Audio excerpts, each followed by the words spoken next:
Free fire game খেলতে শুরু করি 2020 সালে। এলাকার ভাই ব্রাদার গুলোকে দেখতাম রাতে এক জায়গায় বসে বসে শুধু চিল্লাচিল্লি করতো।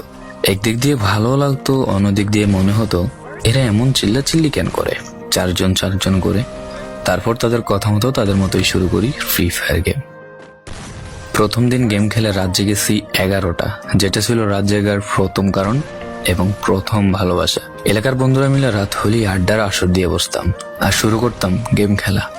সবাই তখন গেম খেলা নতুন শুরু করি। এত পরিমাণ আনন্দ ছিল গেমটিতে যা বলে বোঝানো সম্ভব না। তখন ভালো কোনো ফোন ছিল না, ল্যাগ করতো, তবুও খেলতাম। আব্বু আম্মুর কি পরিমাণ বকাঝকা খেয়েছি সেটা বলা বাহুল্য।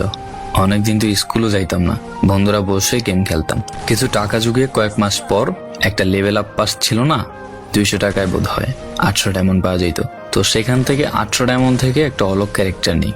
আর সেই অলগ ক্যারেক্টার ছিল তখনকার সময়ের সবচেয়ে দামি ক্যারেক্টার। তখনকার দামি প্লেয়ার মনে হতো নিজেকে। আবার গেমের ভিতর অনেকের সাথে বন্ধুত্ব পর্যন্ত হয়ে গিয়েছিল। গেমের ভিতরে বন্ধুত্ব হলেও বাস্তব ছিল বন্ধুত্বগুলো। তখন ফ্রি ফায়ারে ডু পার্টনার সিস্টেমটা ছিল না, তাই কোনো মেয়ে গেমেও ছিল না। তারপর যখনই মেয়েরা গেমটা শুরু করে তখনই আস্তে আস্তে গেমের আনন্দ নষ্ট হয়ে যায়।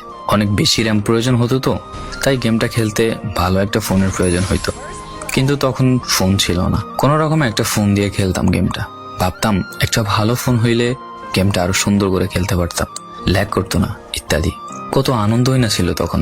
প্রতি সপ্তাহে শুক্রবার বসে সবাই গিল্ডের গ্লোরি ফুল করতাম একটা কাস্টমের জন্য।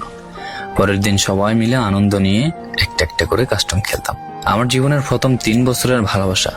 কোনো মেয়ের জন্য আমি গেমটাকে কখনো ইগনোর করি নাই। যখন মন খারাপ থাকতো গেমটা খেলতাম একা একা। একটা ভয় পাইলেই তৎক্ষণাৎ মন ভালো হয়ে যাইতো, মুখে সব সময় একটা মৃদু হাসি থাকতো। এখন আমার কাছে গেমটা খেলার মতো অনেক ভালো একটা ফোন আছে, আমার কাছে এখন অনেক ভালো কালেকশন আছে, টপ আপ করার জন্য টাকাও আছে। কিন্তু গেমের ভিতরে থাকা সেসব বন্ধুরা আর নেই, সবাই ব্যস্ত হয়ে গেছে। সবাই